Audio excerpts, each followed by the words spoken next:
চাওক মই মুদৈগুৰি সমষ্টিৰ MCL আৰু মই সাংগঠনিকভাৱে এই মণ্ডলৰ সভাপতি বিজেপি তো যিহেতু নিৰ্বাচন আহি আছে আগত তো নিৰ্বাচনী কাম কাজত মই কোনো জনসভা নহয় বা মোৰ পাব্লিক কোনো হেৰি নাছিলে মোৰ সাংগঠনিক কাম কাজত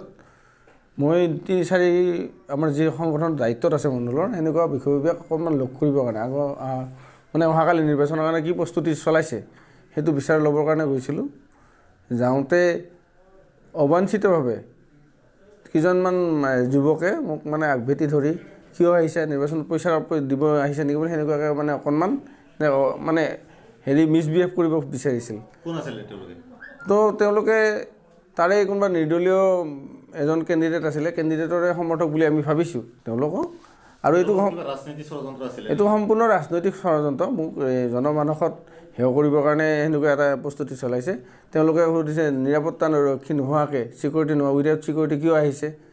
মই চাওক মই যোৱা এমাহ আগলৈ দিগন্ত আছিলোঁ দিগন্ত হিচাপে মই 4 ঠাইতে মই মটৰচাইকেল বা স্কুটি লৈয়ে ঘূৰোঁ মোৰ কোনো 4চকীয়া গাড়ী নাই আৰু ইয়াৰ আগত যি MCL নিৰ্বাচন মই বেছিভাগে মটৰচাইকেল লৈয়ে মই কেম্পেইনিং কৰিছিলোঁ আৰু সেই আজি EM হোৱাৰ লগে লগে মোৰ হেৰিটো মই যি কাম কাজ চলি আছে মই সকলো সমষ্টিত থাকিলে মই কোনো নিৰাপত্তাৰক্ষী নোহোৱাকৈ বা কোনো 4চকীয়া গাড়ী নোহোৱাকৈ মোক দিছে চৰকাৰী গাড়ী এতিয়া তো গাড়ী নোহোৱাকৈ মই ইয়াত মই ভিজিট কৰোঁ সমষ্টিবিলাক তো মই অহাকালি নিৰ্বাচনৰ কাৰণে কেনেকুৱা প্ৰস্তুতি আছে নাই নাই পইচাটো মই নিৰ্বাচনৰ কামত দিব যোৱা নাই নহয় সাংগঠনিক আমাৰ যিটো থাকে কিন্তু স্যাৰ যেতিয়া মডেল কোড অফ কণ্ডাক্ট লাগি থাকে এজন চৰকাৰী মানুহজন জনপ্ৰতিনিধিজন মানে কাৰোবাক পইচা দিয়াটো এইটো কিমান নাই নাই পইচাটো দিয়াটোতো তেওঁলোকে কোৱা নাই আপুনি নিজে নাই নাই মই পইচা কি পইচা নিৰ্বাচনৰ পইচা নহয় নহয় সেইটো নিৰ্বাচনৰ কাৰণে মই ভোট কিনিবৰ কাৰণে যোৱা নাই মই সাংগঠনৰ মানুহৰ তাতে গৈছোঁ সংগঠনৰ মানুহৰ তাত গৈছোঁ মই কোনো পাব্লিক আন বা মানুহক লগ কৰা নাই মোৰ 3-4 ঘৰ মানুহক লগ কৰিছোঁ মোৰ সংগঠনৰ বুথ সভাপতি মণ্ডলৰ ছেক্ৰেটাৰী সেনেকুৱা মানুহকেহে মই লগ কৰিছোঁ মই কলাইগাঁৱত থাকিলে মুদৈগুৰিত থাকিলে মোৰ নিৰাপত্তা ইয়াৰ আপোনালোকে সংবাদ মাধ্যমৰ মানুহ মোক প্ৰত্যক্ষ হয়তো কৰিছে মই এতিয়াও মোৰ ঘৰৰ বজাৰ মই নিজে কৰোঁ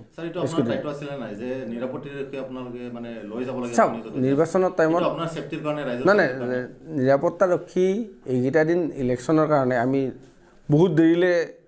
আমি নিৰ্বাচনৰ কামত ব্যস্ত আছোঁ তো সিহঁত মানুহে হয় নিৰ্বাচনটো মইহে হয় তেওঁলোকে চাকৰি গৈছে তেওঁলোকক ইমান ডিষ্টাৰ্ব দিবৰ কাৰণে হাৰাশাস্তি দিবৰ কাৰণে মই প্ৰস্তুত নহয় মোৰ কামত গৈছোঁ মোৰ কোনো শত্ৰু নাই সেইকাৰণে মই ভাবোঁ যে মোক ইয়াত মোৰ সমষ্টিত মোক নিৰাপত্তাৰক্ষীয়ে নালাগে মই যিহেতু কাৰো অন্যায় কৰা নাই মই 1 মাহ হৈছে মাত্ৰ মোৰ 1-2 মাহ হৈছে মাত্ৰ EM হোৱা মই কোনো ধৰণৰ কাৰো লগত শত্ৰুতা আমি কৰা নাই কোনো মানুহ ভেদভাৱ কৰা নাই সেইকাৰণে মোৰ শত্ৰু নাই বুলি আৰু আজিয়ে নহয় মই আপোনালোকে চাব মই গোটেই সমষ্টিতে মই মটৰচাইকেল লৈয়ে ঘূৰোঁ এইটোতো সম্পূৰ্ণ ৰাজনৈতিক উদ্দেশ্যপ্ৰণোদিত মই যোৱাটো তেওঁলোকে গম পাইছে আৰু মই মনে মনে যোৱা নাই ৰাস্তাৰ মানুহবিলাকক মাত চাত লগাই যাওঁতে মইতো ভাবা নাই যে মোৰ ওপৰত এনেকুৱা ষড়যন্ত্ৰ এটা চলাই আছে কোনোবা বিৰোধী দলে মই সেইটো ভাবা নাই মইতো বহিছোঁ মই যাৰ ঘৰত গ'লোঁ প্ৰত্যেক ঘৰতে বহিব দিয়ে বাহিৰতো বহিব নিদিয়ে মানুহে মোক আপোনাৰ ঘৰত গ'লোঁ মই আপুনি যদি কয় আহক বহক মই ক'ত বহিম মইতো আপুনি বাহিৰত দিয়ক বুলিতো ক'ব নোৱাৰি কিয় কি ভাইৰেল কৰিছে ইয়াত মোৰ কোনো ক'ব লগা নাই অন গড কৈছোঁ মই ইয়াত কোনো বেয়া ইণ্টেনশ্যনো নাই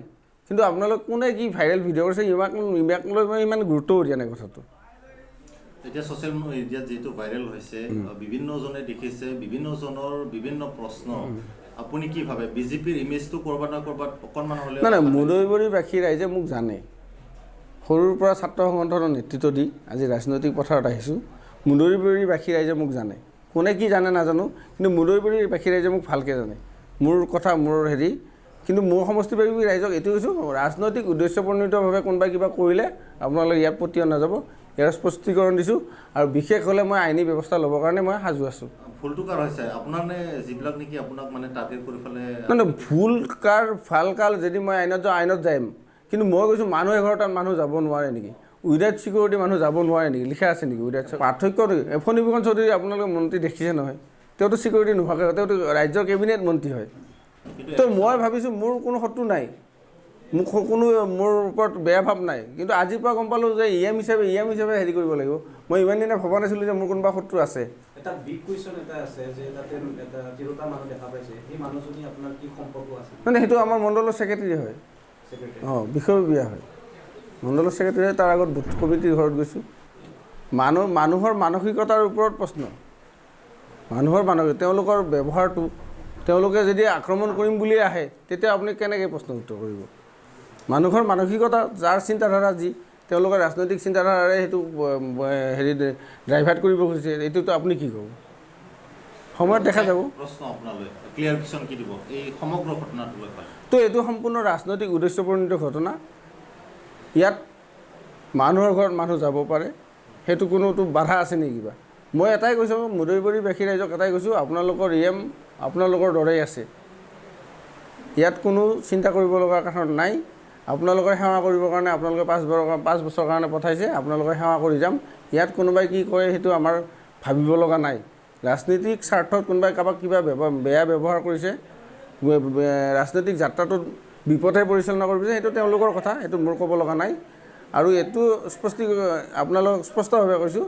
ইয়াত কোনো বেয়া ইণ্টেনশ্যন নাই। মই সংগঠনৰ মানুহক লগ কৰিব গৈছোঁ।